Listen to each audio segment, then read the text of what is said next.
Welcome in to Red River North.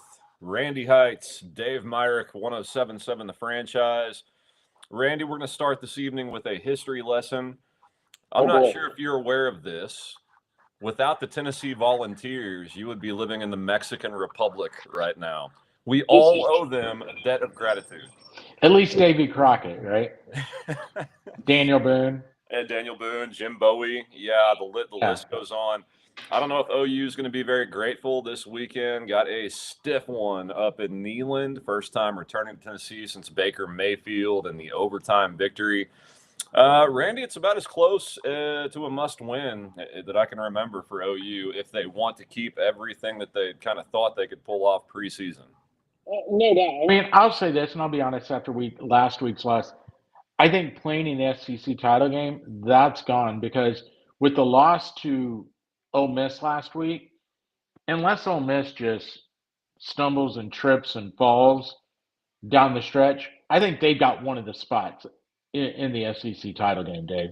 I mean, they've got one loss in conference, so it's going to be really hard, in my opinion, regardless of this weekend, for Oklahoma to make the SEC title game. But to your point, the playoffs, the hope and aspirations for that, yeah, that's pretty much on the line Saturday. And the reason I say that, I think potentially a three-loss Oklahoma team makes it. But let me tell you, you lose Saturday to Tennessee, you've really put the pressure on your back going in when you've got Alabama on the road and then Missouri and LSU with 3 games remaining. You'd have to go undefeated. And so that is a gauntlet of a test. And, it's really interesting. I've gone back on Saturday and I've watched it, and I know you have as well, probably a couple of times as well. And Dave, I kind of want to start with this. And I think John Mateer has said all the right things, right? As far as it's not the hand, he needs to see the field differently. He started, was it 10 for 11 on Saturday? Pretty good. Looked, Yeah. looked really solid. Took a couple of hits, and all of a sudden, that's when he wasn't throwing it like he was. And I'm not making excuses for him. I'm just trying to figure out what changes from a guy that was seeing the field pretty decent, being able to scramble, just like that pass to Satenga. Yeah. That was like the fourth read, maybe even when he scrambled and hit him that, Isaiah then's able to take it to the house. And I kind of wondered, and I'm not just saying this now, looking back on it, my nephew, I mean, and again, it's not a young kid when I say nephew, he's a 30-year-old man. We're sitting by each other at the game. And I looked at him and I said, is there something wrong with Mateer? And I honestly believed it at that point in time in the second quarter because he just all of a sudden didn't look like the same quarterback. And that gives me concern for the rest of the way because even if it's healed, is it sore when it gets hit certain times and that throws off the rest of the game? Just wondering. I think it's great that no one's making an excuse, but it's just interesting to see how he starts in the first quarter and then how it just kind of falls off the rail midway through the second. You're not wrong. I mean, rewatching the game, yeah, he was a different quarterback in the second half. It could be something as simple as having confidence, right? That it's going to hold up throughout a game. Once you start taking hits, it's in the back of your mind. You've got to protect it a bit. That might play into how he's throwing the football, but he does look different. We got some comments. Bevo's bodyguard. You can take a guess what team he pulls for. They're not making the playoffs. A&M. No, he's just bad. Nobody said they're making the playoffs. We want to reiterate that if they have a chance to do anything, they pretty much have to win on Saturday. But, I mean, to Bevo's bodyguard's point, that's why last week I think was so critical for this team. You had to win your home games from here on out with this schedule. And to be in position in the second half, they had that game won, Randy, 26-25, all the momentum in the world. It had flipped. You got the best defense in the country at your back, and you can't get the stop you need. Then you get the stop you need. You can't hold on to the punt. If it's not one thing, it's another, and that has put so much pressure on this football team from here on out. I mean, the margin for error to make a mistake, to lose a game is out the window after last week. Unless it just goes the way that last year goes and it ends in a debacle. Yeah, I mean, in the margin error, like I said when we started, it's literally one loss. Yeah. You got one loss left in the tank. If you want to be that team, and yes, Bevo's bodyguard, I get it. Oklahoma has had no luck over the last few years, last couple of weeks. And Texas, on the other hand, they've had all the luck in the world the last 2 weeks. I mean, should be 0-2 over the last 2 weeks, and that's just kind of the way it goes. And for Oklahoma, they put themselves in a spot where you've got to win, and that's where they're at right now. They've got to win because you can afford yourself one more loss to make a run at the playoffs. Now, for Oklahoma, they got to decide where that loss is going to be if they have one more. Right. Is it this week, and then you put the pressure all on your shoulders to go, hey, you got to go 3-0 down the stretch? Is it Alabama? I tell you this much: I feel really good about the team going, 3-1 if they won this week, Dave, losing at Alabama and winning the last two games. Agreed. Yeah. Oh, Bevo's bodyguard. He's cracking me up. No luck, just Texas fight. My God. And he's talking about their defense. My God, a Kentucky offense that's loaded with crap racks up 400 yards on them. But that's beside the point. I mean, let's be real. Okay. My God. He's having fun. He is. He's not wrong. I mean, the Texas defense, one of the best in the country. It Yeah. has won them the last two games along with Ryan Niblett. Look, if you're playing Texas, my advice would be don't kick it to that guy. No matter what you do. I don't care if you kick 100%. it like up in the 30th row of the stadium. Keep it away from that guy and you'll have a good second half. Exactly, man. That's that. As soon as Mississippi State last Saturday on that point, like, no, you just want to shank it out of bounds where it goes 20 yards. I don't care. Just don't kick it to Niblett. Well, they did, and it ended up paying the price. I mean, Mississippi State is kind of Jeff Levy's done a great job, but he's right there on the precipice of getting over the hump in big games. Not there yet, but yeah, keep building if you're Jeff Levy. He's doing all right. Back to Oklahoma. Last week, man, we'll see what happens down the stretch here. To me, that seemed like it kicked off what could be a very bad ending. Now, where I'm going to give some hopium to OU fans, something we've not seen the past 3 years that I saw, that we all saw this year, was the rebound after Texas, going on the road to South Carolina. I know they've got injuries up front. They still have Lenora Sellers. It's a team that just took Alabama to the wire, should have beat the Crimson Tide. And they went on the road and dominated in Columbia, South Carolina. I mean, pretty much start to finish on both sides of the line. It finally established Xavier Robinson last week, runs over 100 yards. I think he and Blaylock, as we've been saying for a month, could be an ultimate 1-2 punch for this offense. Then you throw in Mateer in the run game, what he can do. Maybe that takes some pressure off what we've been talking about, how he looks in the second half, thinking he's got to be Superman as well. To me, that element of the OU offense that's been missing all year long finally emerged last week to go along with the defense, one of the best in the country. That's why OU fans should have every hope this weekend they can go and beat a very susceptible Tennessee defense. Oh, No doubt about it. I don't know if you've looked at the S&P numbers, from ESPN. When you look at it, when you combined, I believe OU's S&P, when they combined the offense and the defense, I think they were 22. And you combine the offense with the defense of Tennessee, and this kind of goes back to the side of the defense for Tennessee. They are 36.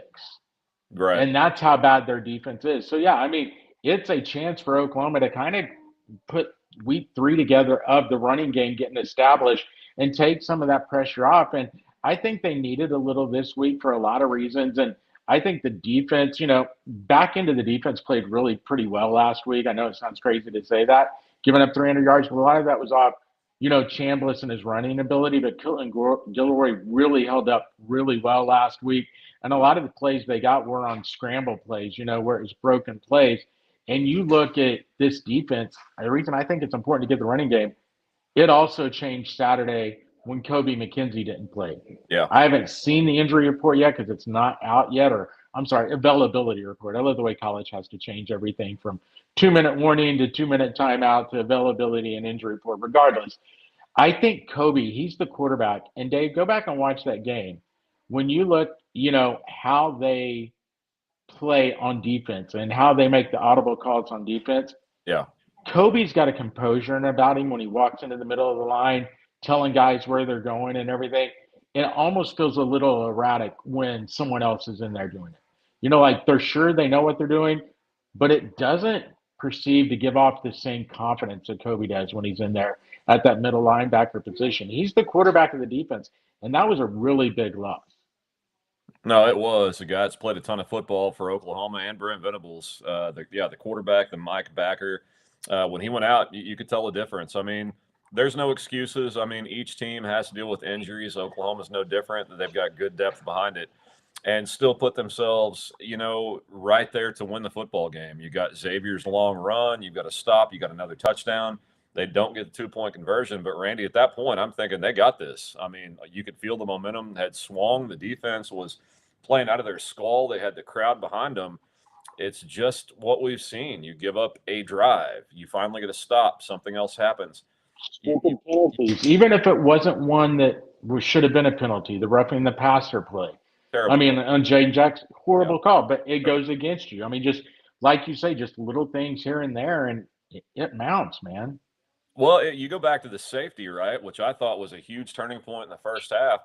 OU's defense has a huge tackle for loss 2 plays prior, but RMT is lined up off sides.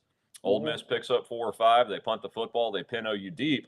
If you don't line up off sides, they're punting from 20 yards further back, and that never happens. It's just things throughout a game that stack up that they've got to knock off. And to me, that has been the most surprising thing with Brent Venables.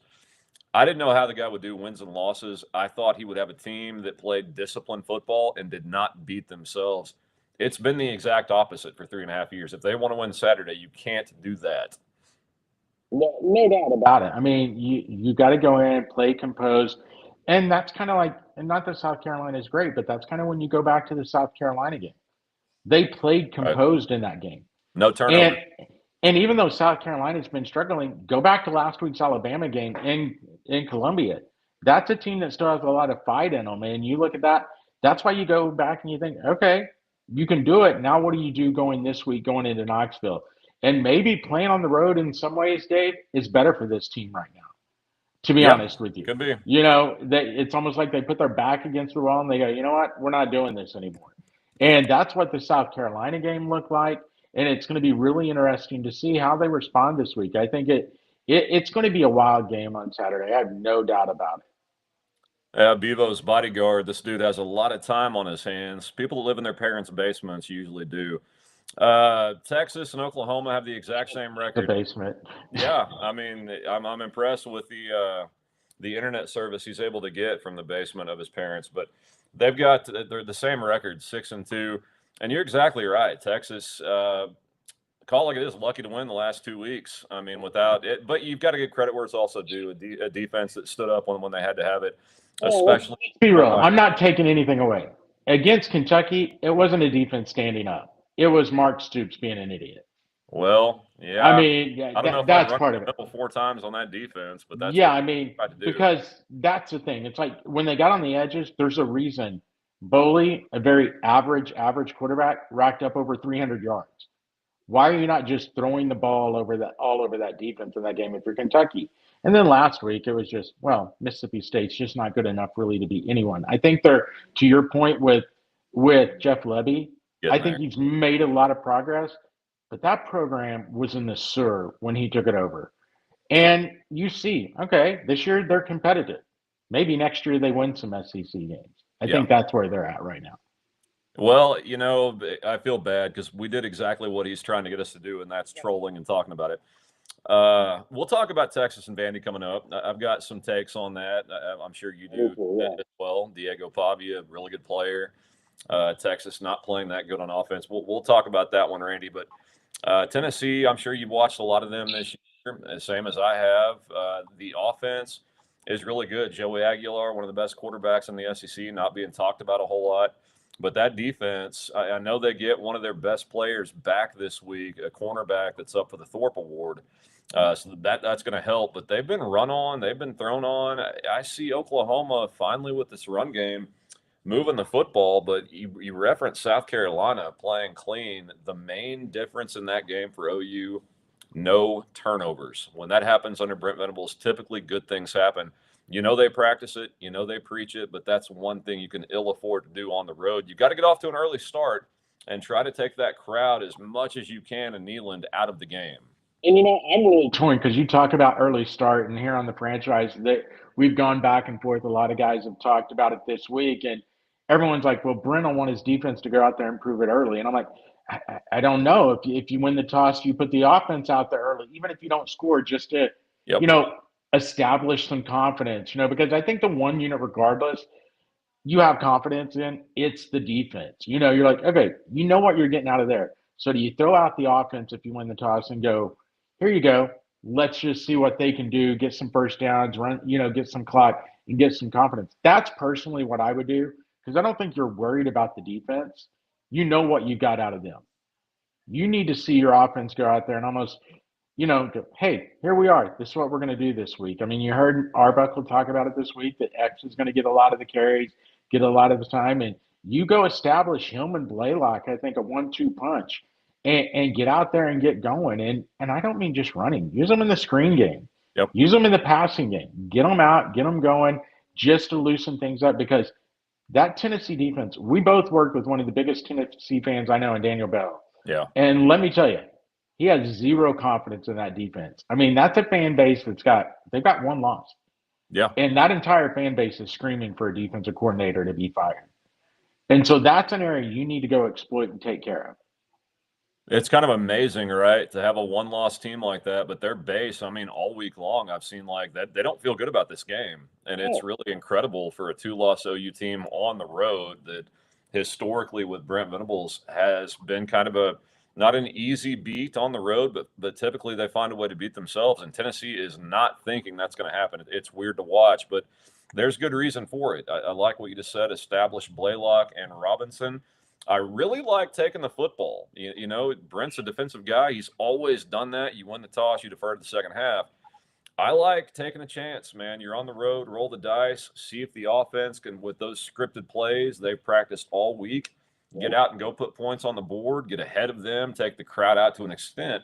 Then you've got your best unit on the field with a lead. So I don't mind that at all. Also, tell Daniel to keep his hands off my shoes. I told him to text you. I was like, I don't know if Dave really wants them, but you can text him and ask.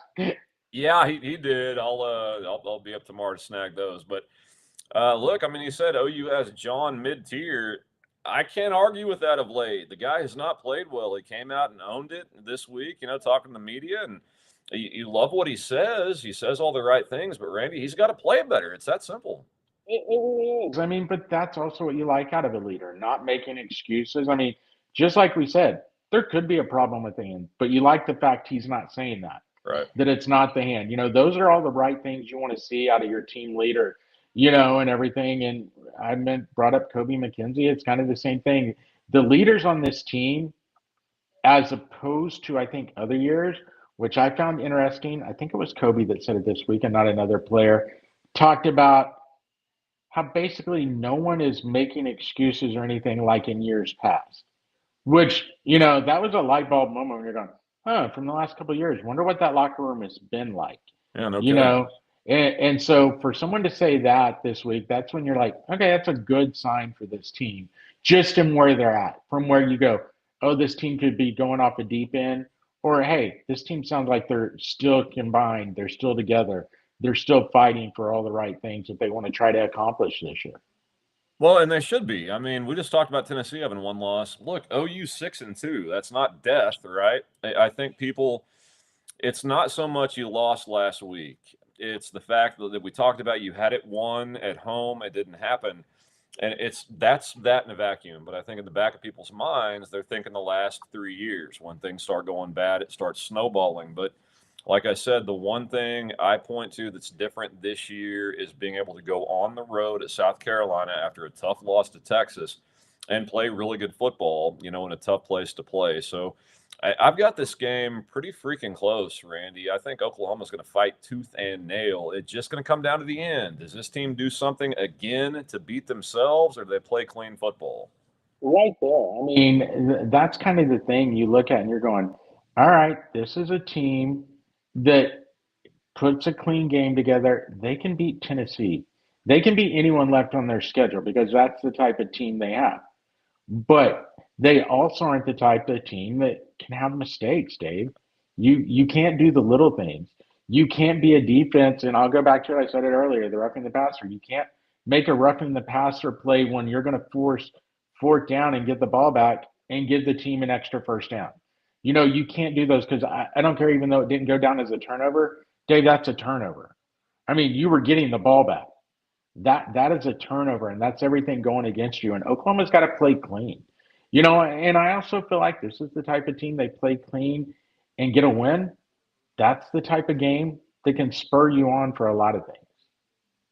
Yeah, it is. I mean, it's pretty trite to say this, but everything to me hinges on this game. If you go win it, you got confidence you can win in a tough place. To go to Alabama, a team that you just bitch slapped in Norman last year with Kalen DeBoer, you know that they're going to be confident playing the Crimson Tide.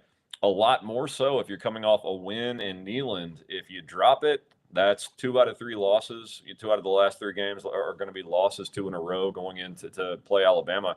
I don't like that for OU. So I mean, this game to me, I mean, it's easy to say it's the game of the season. You say that a lot when a coach at OU has 19 losses through 3.5 years, but they're all important from here on out. This one's going to dictate what Oklahoma looks like in the season. Are they still fighting for a spot to do stuff nationally, or is it just being, grateful they got to 7, maybe 8 wins and call it good? Yeah, I mean, It's one of those things. I've said today on this station, I was like, this team's an 8-win team. I think right now that's where they're at. Regardless if it's a win today, I mean on Saturday, a win at Alabama and winning one of the 2 home games, or just winning the 2 road games. I mean the 2 home games. I think that's where they're at right now. And it's not a good thing, but it's also not a bad thing. And for a lot of people, everyone will shrug their shoulders, but 8-4 is one of those that, hey, look, you could sit there and go, that's bad. But coming into the year, most people, that's about where they thought they would be. And that is showing progress right there. Because I think the difference between this year's 8 wins and year two's 10 wins, there's a few quality wins in there. There's a spot where you look at this team and you go, all right, there are signs for improvement because they're even only going to be better next year, to be honest with you, offensively and even defensively.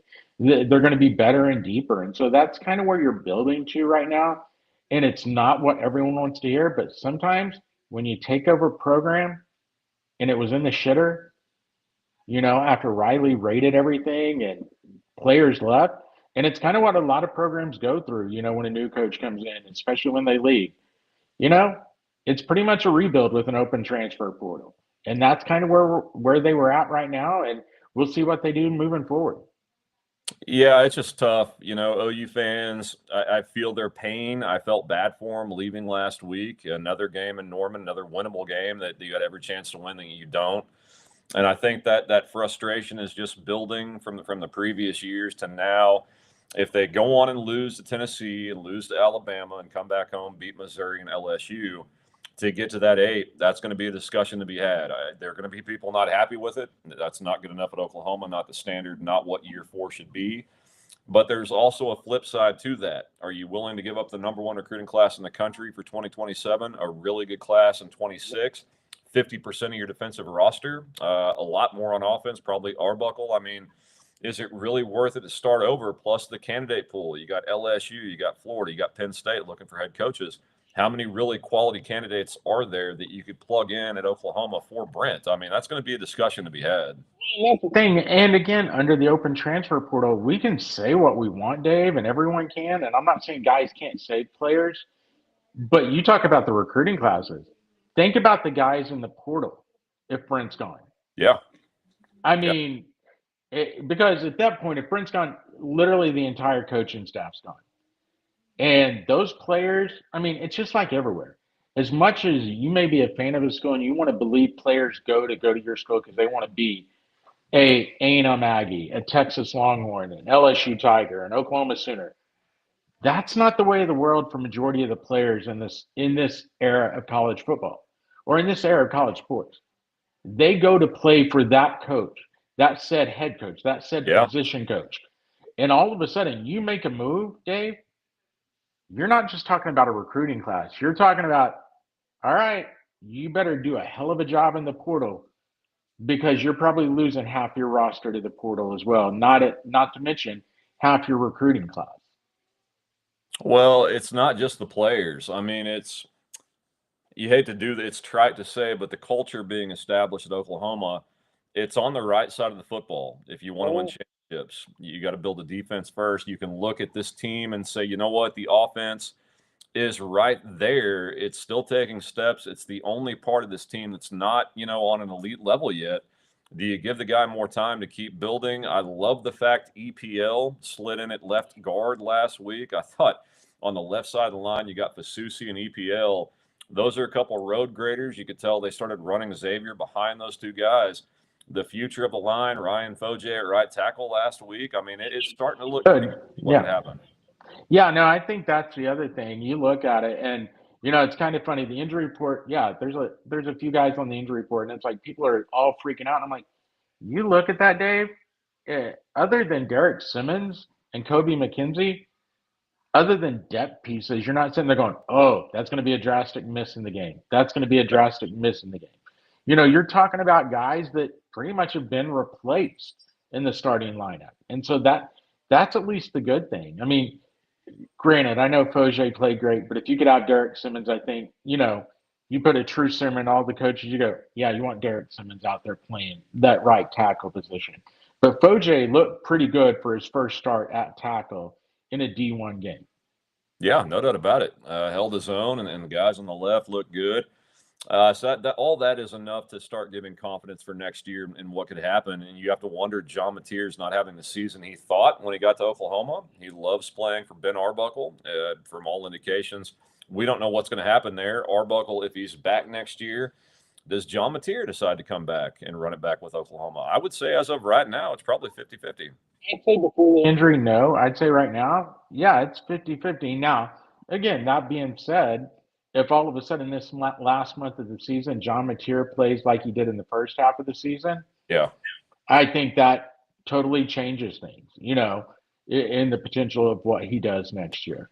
But I mean, was he that's really lighting the something world on fire before the injury, though? I mean, think back. he He really was was doing pretty good. well, though. Yeah. I mean, Michigan's Defense, he did really well against it. It's the number 7 defense in the country. Yeah, they're good. That's what I mean. It's like, so he was having some really good games, and the NFL scouts, because I remember again when he got injured. I mean, you're a pro prospect and NFL prospect when who tweets about your injury? Todd McShay. Hell yeah. And so that's when you're like, oh, because I wasn't sure what scouts were thinking at that point in time. But for McShay to kind of talk about his draft status after the injury, that's when I was like, okay, I guess it was even bigger than I thought. And Yeah. so if he had one hell of a last month against teams like Alabama, LSU, Missouri, and Tennessee, yeah, I think all of a sudden you are starting. Because here's the thing with Mateer. I think he's a really good quarterback. I don't think he's ever going to be top 10 pick, or anything like that. He's probably a guy, if he gets lucky, slips into the end of the first round, early second round. So if he has that type of end, when it comes to injuries and everything, Dave, Yeah. I don't know if he comes back, because is it worth him to come back, or is it better to go, hey, you know what? I'm going to go on to the NFL and be drafted 33rd overall, because I may be able to come back and move up to 31. It's not worth an injury chance at that point, in my opinion. Yeah, I agree. I mean, is 1.5 a year at Oklahoma? I don't know what the signing bonus is for early second round, maybe mid second round. That's going to be something. The same spot, yeah. Yeah, I mean, running back, I don't think he's ever going to be a great NFL quarterback. I think he is a very good college quarterback. But where he's made hay his entire career, did so the first part of this year, is when plays break down, right? Getting outside the pocket, extending plays. What he's running into right now on top of the thumb, we don't know if that's having an impact or not. He says it's not. But these, defensive tackles and defensive ends in the SEC aren't guys that he played against in Washington State. The DBs are a little bit faster, a little bit quicker. So when he escapes the pocket and goes one way or the other, he automatically eliminates half the field and what he could throw to. That is where he's getting in trouble. To me, he's been the best this year when he is on time, in rhythm, in the pocket, hits his back foot, the ball is out. If they can just keep coaching that out of him to play within the offense, don't turn the ball over. You don't have to be Superman. Just make completions when they're there and stack this run game along with what he can do in the run game. They can be a really good offense. Jaron Kanek has disappeared. Deion Burks has disappeared. Get these guys back involved, Randy, and I think a run game from the backs, from John Mateer, does a lot to open that up on the back end. Well, that's why we talk about being himself, and he was in the first half or first quarter and a half against Ole Miss. Yeah. And that's a really good offense at that point in time. They were moving the ball. They were doing everything that you just mentioned. And that's where he got out of his rhythm and got in his head, it seemed like in the second half. And it just changed. And then what's really funny, like midway through the third quarter, he kind of figured it out for a little bit. And then all of a sudden he got in his head again, you know. And that's where mentally I think that's the side you got to figure it out because, I mean, if he can do that, because you mentioned never being a star in the NFL, 100% agree. Yeah. But we also remember Chase Daniel. You can make a lot of money for a long time by never being a star. And I think that's what Mateer can be in the NFL, like the Chase Daniel guy. Hey, 8, 9 years in the NFL, bouncing around as the backup quarterback for different teams. But he's got to prove it, you know, and that's why I say this month I think is really big for him in Oklahoma in the future of what he's going to do this for next year, you know. Yeah, I mean, not just for him. I mean, it might be the future of what happens to Brent Venables. I mean, we can sit here and talk like eight's enough. We don't know what Joe Castiglione and President Joe Harris think. We don't know what the boosters think. Is that going to, appease them with the moves they made this year in the offseason, going to get Ben Arbuckle? And, yeah, John Mateer and Jaden Ott has got to be one of the biggest whiffs ever in the transfer portal. Not done anything this season, but I don't know if they're going to look at that with this defensive roster and all the talent they have and say that's good enough. I don't know. I mean, there are things to say either way.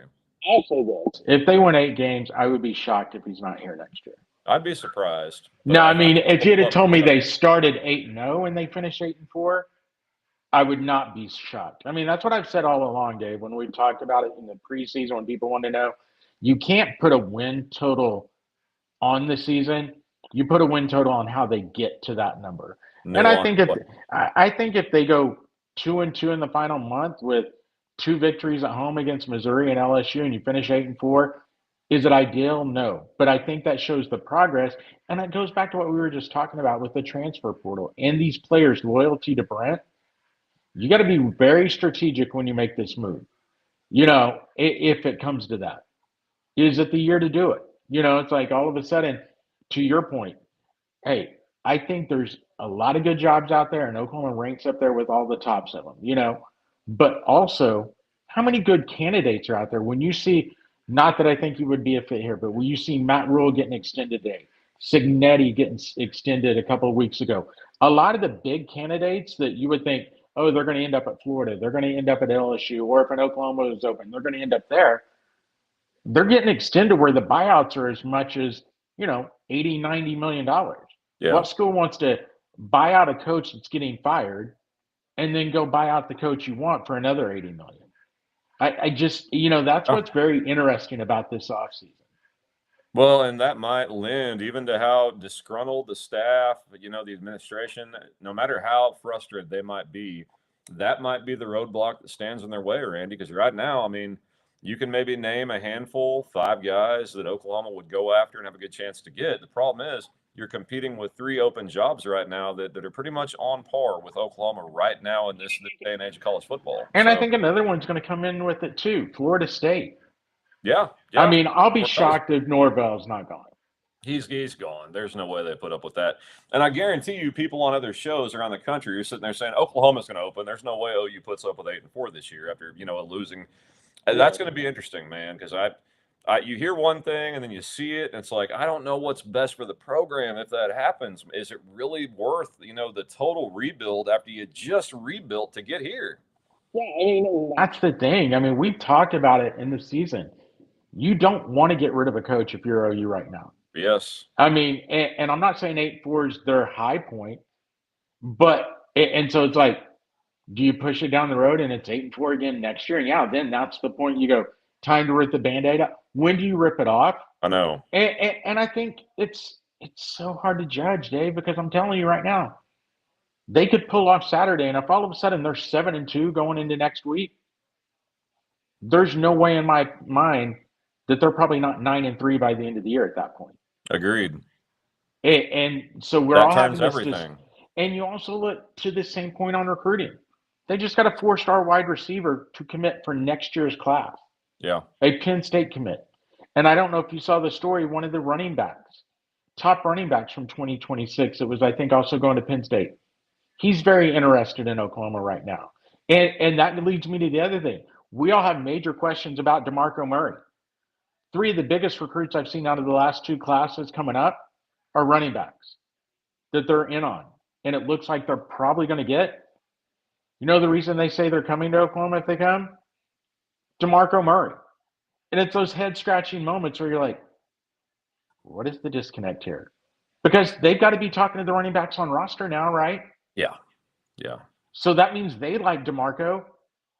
Well, And it's just because you're not, not to be this way, you're not going to recruit another kid to come in and play yeah. if you don't like your coach, because odds are if you don't like your coach in this day and age, you're leaving in the transfer portal this year, right?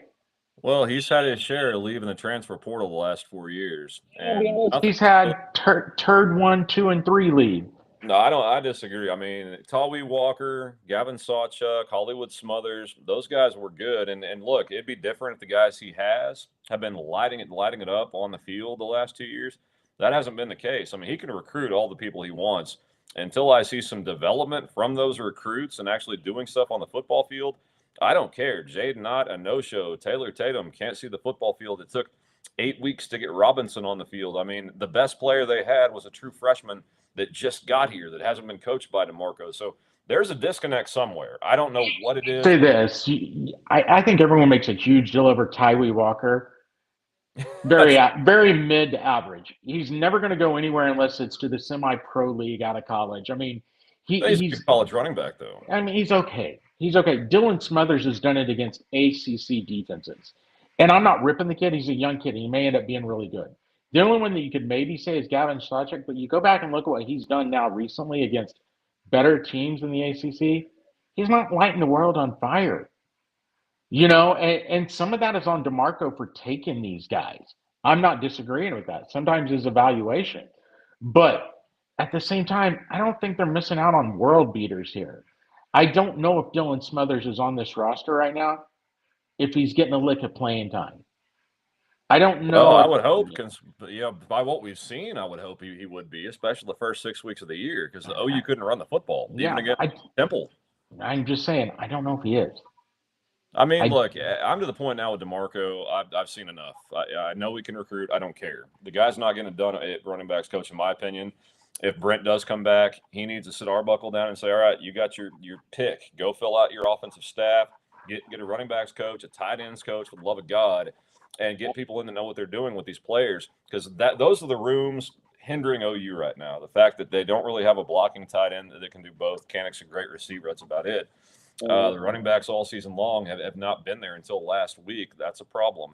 The offensive line, I mean, Bill Bedenbaugh's the one. I want to say the same thing. Like, he doesn't deserve to come back. But, Randy, 2018, Joe Moore award-winning offensive line, the guy has had awesome lines. I can't look at that and say this is on him. There's something where they're not spending an equal amount on D-line and O-line. It's that obvious.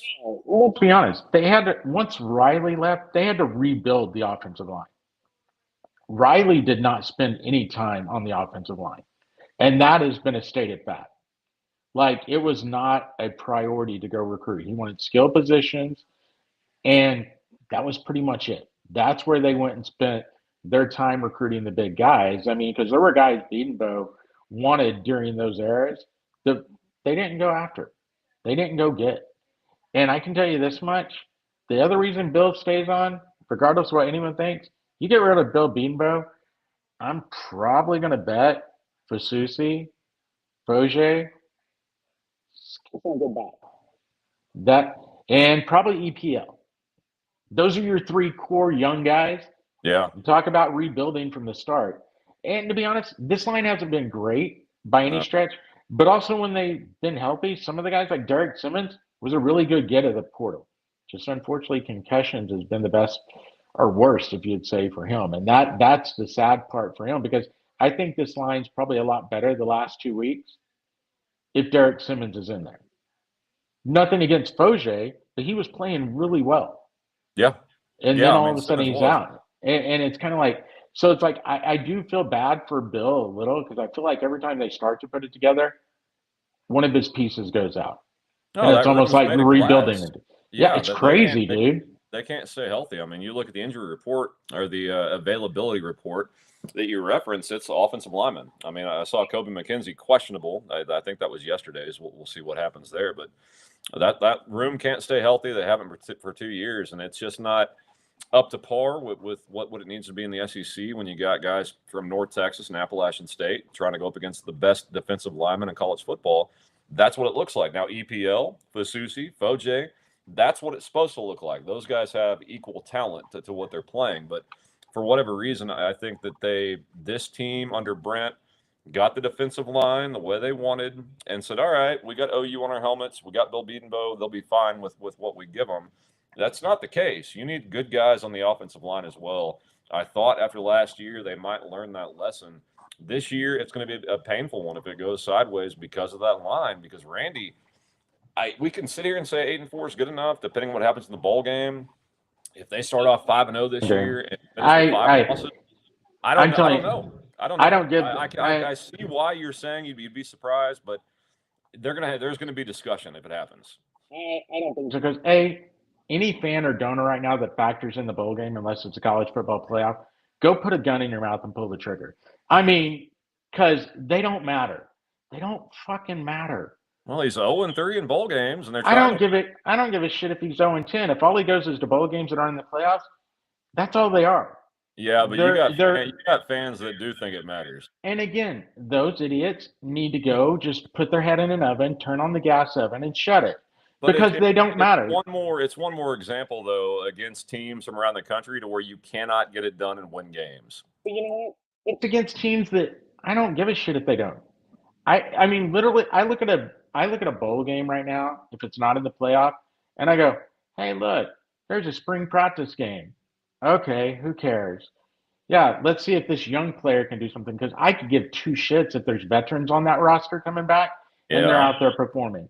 But that's your point of view. There are fans that care. But I mean, all right, I'll give it this: as you hit Oklahoma, you should never lose to Navy. I'll say that ever. I don't care what was playing. I don't even care on that one. I really don't. I said it last year, and you know this when we did the podcast going in. Don't care when you have 30, 40 scholarship guys because everyone's getting in the portal and going on, or don't want to risk injury for the NFL draft. Yeah, and so don't care. I mean, you should never lose to a service academy if you're OU. But I mean, my thing is, I don't care. If you lost, you lost. Because guess what? If the game happened after game 12, it's an exhibition. It is a total fucking exhibition. But it's another loss. That's all that the fan base. But see, OU fans don't like it when I say this because I say the same thing about that Sugar Bowl win against Alabama that everyone makes a huge deal out of it. Well, see, I mean, Oklahoma cared, Alabama didn't care. Celebrate that. Oh, no. That's what I'm saying. I make fun of OU fans for that. That game didn't matter. Well, that's a tough statement, man. Alabama didn't give two shits. I got to No, you saw they AJ did. McCarron sprinting down the field with his arm raised after a touchdown pass. It looked like they were trying to win. Player or two, yes. The entire roster who didn't get to achieve what they wanted to, they didn't care. Dave, that's all the bowl games are. We're not in 1985 anymore. Bowl games don't matter. That was back, 2015, 2014? It was still, playoffs of 4 teams? It still didn't matter. You know, it's like they're just exhibitions, and that's why I think nowadays I kind of agree with that. Back then, that's a tough one for me to swallow, man. I mean, the Sugar Bowl, Orange Bowl, Rose, they're still packed out with fans wanting to see a win. I'll give it to fans. I think fan base would rather win it than lose it, regardless. To win everything. Yeah. But you know what I think of most fans? They live in their basement like Bevo's bodyguard. You know, and mama gives them allowance to go to the grocery store every now and then. I mean, always love fans. Yeah, I mean, they're whiny crybaby bitches, really, for the most part. You know. But okay, all right, I'll give them this. If Oklahoma finishes with 4 losses, I think discussions are going to be had. I think the fan base is going to be a little riled up because they started off 5-0. They lost to Texas again. They haven't scored a touchdown in 2 years against the. I mean, that's what gets coaches fired, Randy. It is. Now we're in a different. That's era. A big one. But yeah, it's a big one. We're in a different era. I still think that people will be upset and they'll want to have discussions. And here's the question I would pose. I just said there's pros and cons. You got to weigh losing all these people. Do you allow Brent to keep building because the defense is good? Okay, say that you fire him and everybody leaves.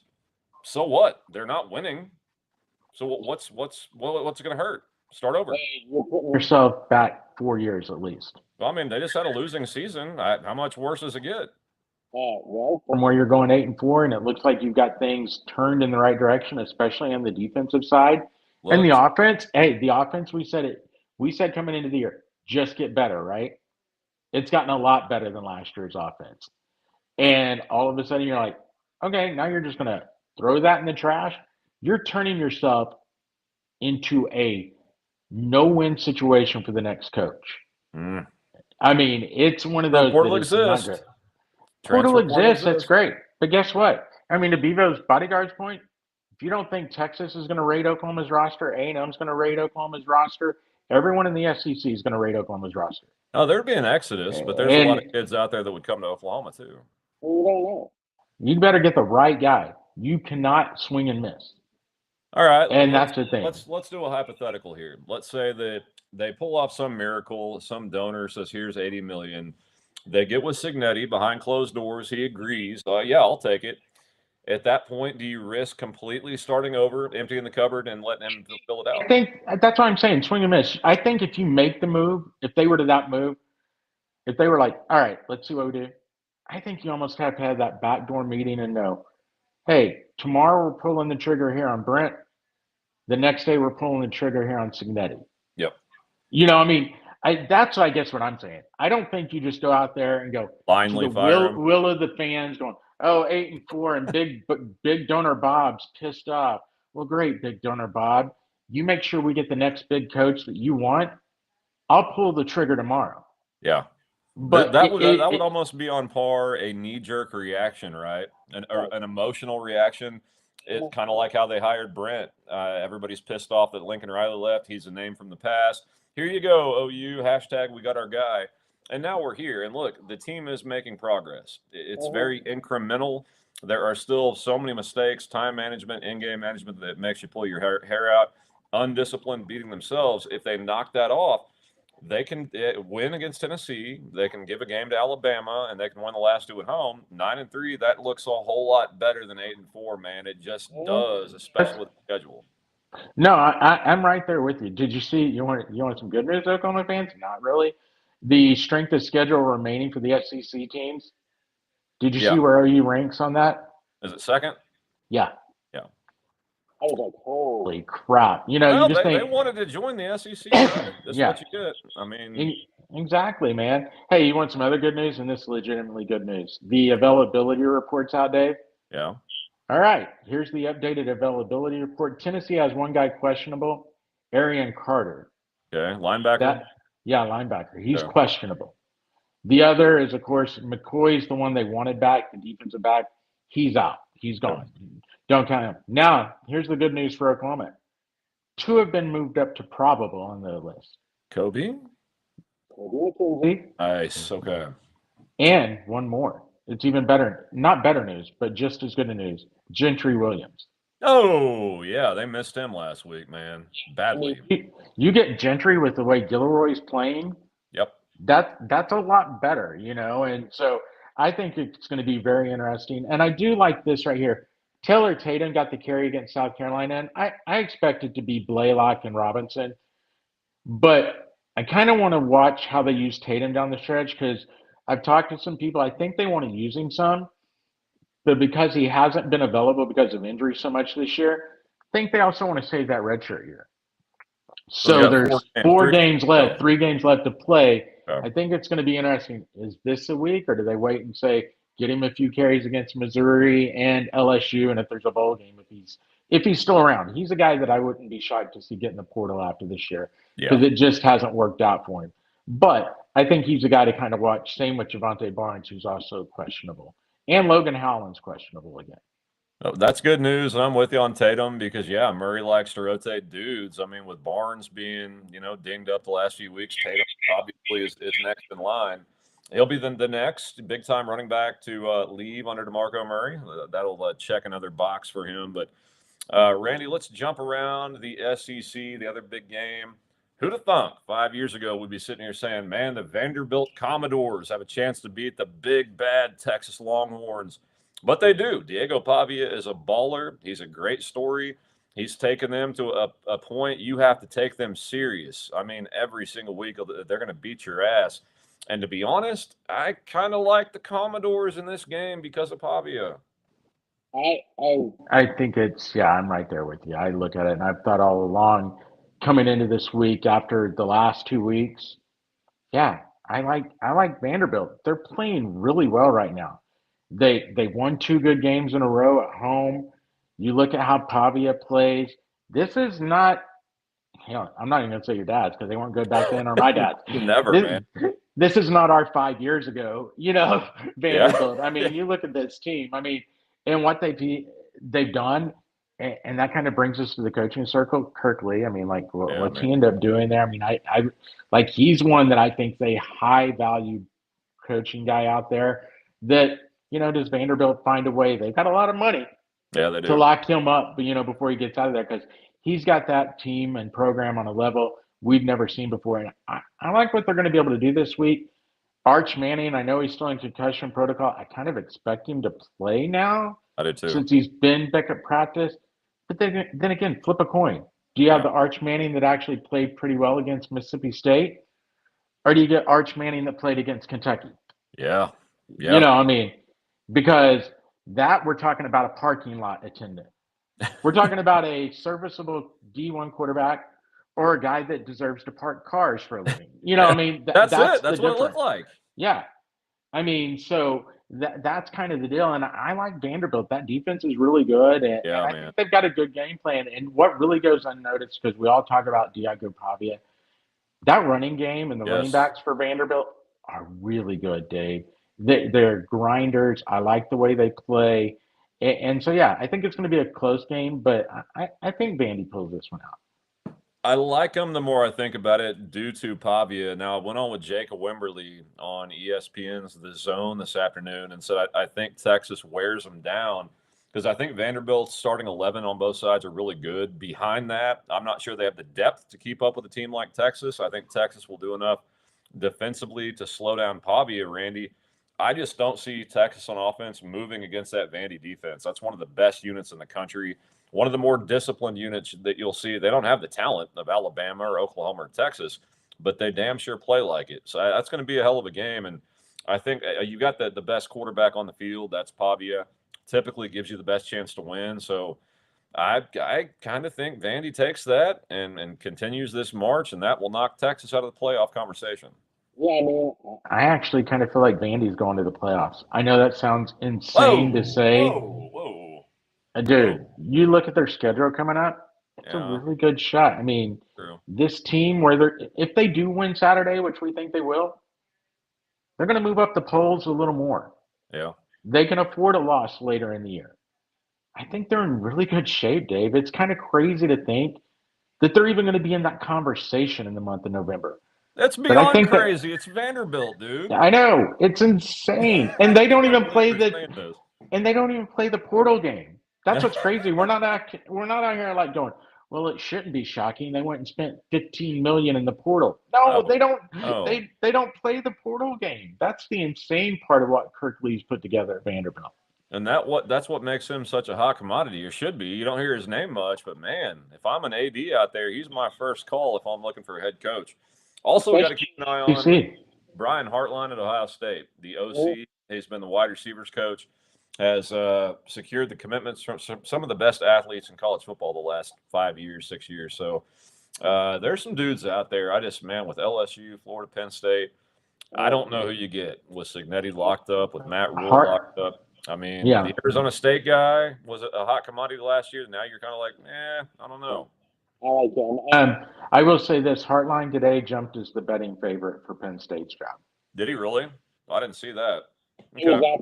after the rule stuff. After rules extension, Hartline jumped as the betting favorite. It's interesting. People have been Because sleeping. I haven't heard his name at all for anything. I mean, and I'm not being negative because I actually like the guy and worked with him quite a bit. Sometimes I wonder if Hartline's like Ohio State's version of Kel Gundy. Could be. A guy that does a great job as an assistant coach, but you never see him take that next step as the big time offensive coordinator onto a head coach. They're happy being that position coach and just coaching what they love, if you will. Yeah, could be. I mean, he's done a great job at it. He would, I think he'd kill it at Penn State, to be honest with you. But we'll see what happens there. Any other games you want to touch on around the country? I can't think of anything really around the country. The schedule's kind of blah this week, It to be is. honest with you. I mean, even in the SEC, Florida, Georgia. I mean, I think there's a little intrigue to that because it's a rivalry game. The first game without Napier with a bye week. Does that team come out and play inspired? I don't know if you look at Kelly Ford's, like power rankings and wins to be in playoff consideration. Florida's still on the list. I mean, because of where they can get to still with the schedule they have remaining. Is it one of those they get a spark? I don't think they're ever in the conversation. I'm not making that argument. But it's just like teams, Oklahoma needs 8 to be in playoff consideration. Florida, I think, needs 8 as well. And so they're in that talk. So is this one after a bye week that team comes out and plays with a little fire in their belly and gives Georgia a test? Because as good as Georgia is, I don't think they're world beaters either. They're not. They're very susceptible. Yeah, suspect. I'd be more concerned if I was Georgia if Napier was still at Florida and this was kind of his swan song. Players are coming out to play for him, or he's going to get fired. That's not there, so I think Georgia rolls. Just me. With you, that's what I'm saying. That's why I'm like the schedule's just kind of. And then what is it? No, that's next week. BYU and Texas Tech. I think that's an interesting game. The Big 12, but that's next week. I mean, there's some good games next week, but this week it's just kind of an okay schedule. What I think we should really spend a little time and talk about. We talk about jobs that are really good. I think a job that, as of yesterday afternoon, went from maybe being the number one job out in the market to maybe the number 5, number 6 job in the market. Rough, man. Might be LSU. Yeah. I'm sorry. I'm not even getting political here, but that little governor, may have just fucked LSU. And he continues to do so. He continues to do so because today I got a quote here from it's Jarrett Rozier, who he works for NOLA News. Governor Landry asked whether he worries that his outspokenness might negatively affect LSU's ability to lure a coach. This is a quote. Absolutely not. In fact, I think it's more responsible because, and we all have to recognize and just discussed it. Now we thought the contract that we got into was irresponsible, and the question becomes do we need $100 million to lure a coach? I don't know. Did we pay the guy Clark Lee at Vanderbilt who's whipping us $100 million? There's great coaches out there, buddy. Guess what? Clark Lee to live Vanderbilt, and I know it's a better job with your crazy ass there, and you don't know who your athletic director is going to be. Yeah. It's the way of the world. Clark Lee's not leaving Vanderbilt to take a $30 million coaching job. Not with that on the side. Someone needs to put a muzzle on that guy, man. He's making every candidate out there cringe until they can't cringe anymore. And if you don't think it's true, Ross Dellinger on Yahoo Sports today wrote a nice story where he got quotes. Of course, no one wants to give their names from people in the industry that basically said as much. Yeah. That they're like, well, I don't know if I'd want my guy going there. Because, I think we would all agree coaches' contracts and sports figures in general are out of line. Sure. Right?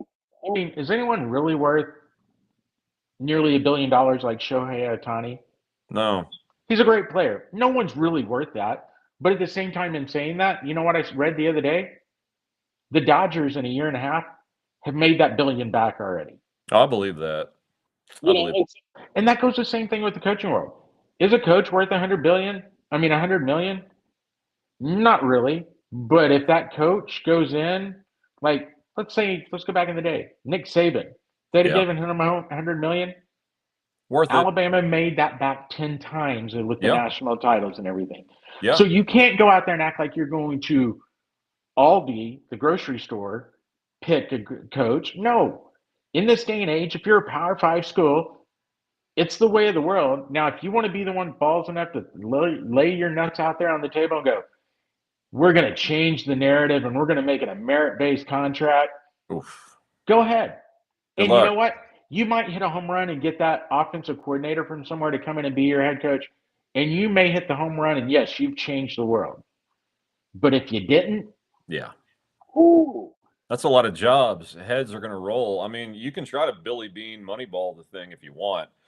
I don't think that's there, Randy. You just said it. Not only does a program make the money back, you know what a successful football program does for its school, too? All the Title IX sports, all the non-revenue sports, they all get a share of that, Randy. I mean, it all supersedes the other.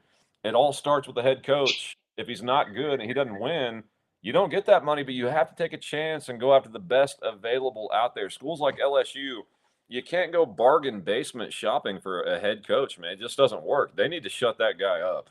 And it's been proven time and time again. You just brought up athletics. Your school goes out and wins. Guess what? Your academic side's donations go up. Yep. Because all of a sudden, the big wigs that may not be the dyed in the wool sports guy, but comes back for games anyway because they're fun and that's where Right. they see their friends. That's when they're a business school graduate and they're around campus and they're like, I'm feeling really good about my school right now. Hey, Michael Price Business School, here's a $10 million donation. You know, It happens, though. It happens. It's been proven. The Yeah. better success your football program has, the more academically you raise too. I mean, this guy is just shooting LSU in the foot.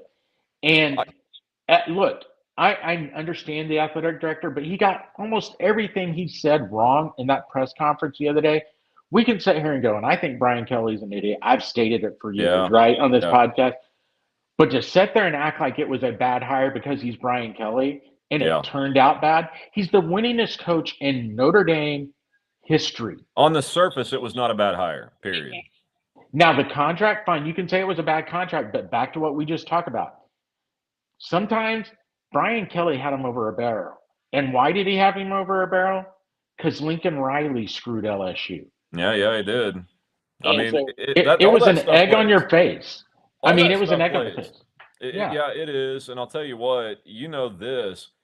When a good football program is happening on a school, it affects everything. Like basketball, the fans are more excited to go watch at a place like Oklahoma. The attendance is better. It feeds everything on that program. When it's down, we've seen the LNC the last couple of years. Yes, Porter hadn't done a lot in conference play to help that, but there's just an overall lack of caring. When a football school like Oklahoma, like LSU, isn't winning at a high level, everything suffers, not just revenue, but actual support for other programs. It is a vital hire that you cannot flip a coin and hope you get the right guy. no doubt. And then he gripes about the athletic director, and we just talked about it. Yes, and they bring up the Jimbo Fisher hire. Yeah. Yet again, I think Jimbo Fisher is not real smart. He was coming 2 years off a national title. Yeah, man. You're going to pay for it. And secondly, he didn't give him the $100 million contract. That extension that re-upped him to $90 million came with the new athletic director, Ross Bjork. And that's what's funny, the national media going, hey, here's a guy that's loving the fact that the governor of Louisiana is blaming Woodward for the contract because Ross Bjork's the one that gave him the extension that got him back to $90 million when it didn't need to be given as an extension. You know, it's like, and I'm not defending Woodward at LSU, but he's done a really good job for the most part on hiring coaches. Jay Again, Johnson's pretty good, by the way. Hey, how about Kim Mulkey Robinson? No doubt. Going to retire. I mean, yeah, and last I saw, she won a national title at Baylor, and he got to leave that program. Yeah. That she established into being a national power, and he went and won a national title there. So I mean, you know, it's like he's just trying to kill LSU athletics. It feels like, and go back and read that Ross Dellinger article. Yeah, I didn't realize how much the governors and the history of LSU have been involved in the football program. You're just staggering, head shaking, going, wow, they've got way too much power over athletics. I don't understand it. Dude, Cajuns, man, Louisianans they're a breed apart. They are different and they take their shit serious. Governors have no place within a college football program. That should never happen. But yeah, what's weird to me, everybody's acting like it's a joke, right? Like, oh, ha ha, that's funny you said that. there are candidates out there seeing that, and it's weighing on whether or not they're going to go or not. This is actually more serious than people think. It might affect who they get or they don't get. He's got to be quiet, dude. I'm just telling you Right now, I really thought when that job came open and, with Florida open, I was like, oh, everyone thinks Lane Kiffin's going to Florida, but he may end up at LSU. I think now Lane Kiffin's probably, if he's even thinking about living Ole Miss, Yep. it's Florida or Ole Miss. Yep. I mean, he's probably going, oh, no, I'm good. See ya. I mean, because right now you don't think the athletic director is going to be there because it seemed like yesterday he pretty much fired him Yeah. at a press conference, which evidently he wanted him fired Sunday, the same time they fired Brian Kelly, according to this story. Oh, man. And so no football coach wants to take this job when they don't know who the athletic director is going to be. They're not naming a president probably until next week. I mean, it is a cluster F. I mean, Well, I don't even know what to say about it. And I think it's funny. I know Pat McAfee had him on today, and he's like, he just wanted you to clarify things. And if I'm LSU, I'm like, please don't put him on because all he yeah, did was make dude. it worse today. Yeah, he needs a handler to be like, no. You're done with interviews. You're done talking about LSU. But hey, if they're giving him that kind of leeway, he must have power over the program and carte blanche, say what he wants. I don't know. To me, it's a bad look, and we'll see what happens with that. Of course, Oklahoma. How about one closes- more thing? Yeah. One more thing out of the story. We were talking about, the AD and everything. Evidently, it was told he was in the middle of putting together a search committee. And, yesterday the governor said his board was. Did you see them talking to the head of the board last night? And they go, have you started putting your search committee together? The head of the board had no idea what they were talking about. Oh man. Again, back to that's why I'm Oh. like, to me, forget the season, forget everything else. Yeah. The drama around LSU right now, I would love to be a fly on the wall in these meetings just going, Dude. because half of that board right now has been appointed by that governor. Yeah, man. The other half not. And so, whether he says he's going to be involved, when you got 6 of your people on the board, Yeah. he's very much involved. The 30 for 30 on this in 10 years is going to hit like crack. Can't wait to watch that. And of course, the cherry on top. Nicer fan base. Yeah, no doubt, man. Well, the tie-in, how we'll close it up. Oklahoma finishes with LSU in Norman on Thanksgiving weekend. Randy, we'll see how their team plays. Nussmeier, not who we thought. That's going to be a winnable game for OU. They're all winnable, to be honest. Even Alabama, they played above their head, but I think South Carolina last week showed anything's possible. Oklahoma damn sure is not going to be intimidated. They've done fairly well against Alabama in the history of the program. So a lot to keep up with and keep track of here down the stretch. Yeah, it's going to be a fun few weeks of the season. I think there's a lot of good games coming up around the country, whether it's with Oklahoma and the schedule, because I think they've got a fun schedule, and I think that's the reason fans need to, wasabi, just breathe. It's like there's some good games. They're going to probably lose a game or two, but they're probably going to win a couple. And I'll say, did they get help? Because I don't think however you say the quarterback's name at Missouri, he done. Yeah, he's done. They got a backup. That went from a game I thought they were already going to win to I will be shocked if they don't win. It's kind of one of those deals. And LSU, with what's going on there, I'm almost to the point I'm leaning to be shocked if they don't win it. That's why I'm like, if they win one of the 2 road games, which I think there's a shot in both of those games to win, they're Sure. a 9-3 team. And that's why I said I feel like they're 8-4 with a decent shot to find a 9th win before the end of the regular season. And if they do get to 9, then everything we talked about, the debate about Brent, do you do this? All that is out the window. If you get to 9 wins this year, that is a success with this schedule. And you were that close to being at 10 wins in a few games as well. So, if you get to 9 wins with the number 2 strength of the schedule remaining in the country, that's good. That's beyond good, Dave. That's what I think we have to forget, how tough the schedule was coming in. If you get to 9 wins, I don't think really most OU fans, there's one out there that's not the ultimate homer that would have said 9. Yeah, I agree with that, especially after last week. If they get to 9 with how it kind of feels right now, because you lost the winnable game against Ole Miss, that would be a fantastic coaching job to get this team to 9 as of right now. So yeah.